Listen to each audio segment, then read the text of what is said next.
नीलम दीदी जी का जन्मदिन अब समाप्त हो गया। अब हमें क्या करना चाहिए, अपने गुरु का काम कैसे करना चाहिए, इस बीच में हमारे रांची मुख्यालय उपवन से एक नई संदेश उड़ के आया है व्हाट्सएप के थ्रू और फेसबुक के माध्यम से।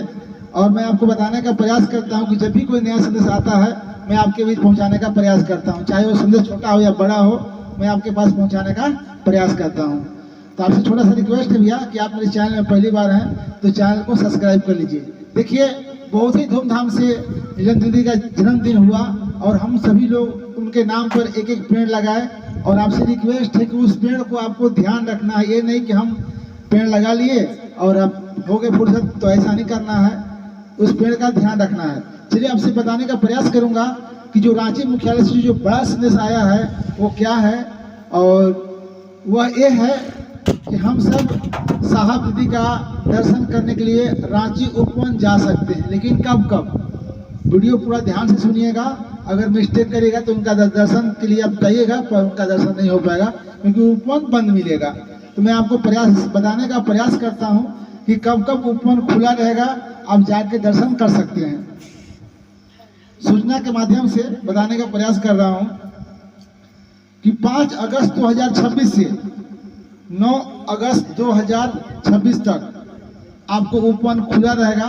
ध्यान दीजिएगा, 5 अगस्त 2026 से लेकर 9 अगस्त 2026 इसके बीच आप जा सकते हैं।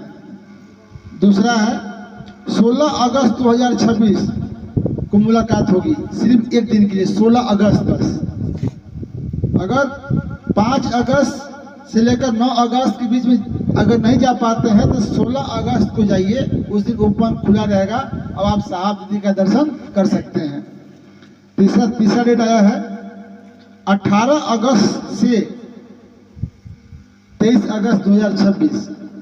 18 अगस्त से 23 अगस्त 2026 तक खुला रहेगा, आप जाके उनसे मुलाकात दर्शन कर सकते हैं।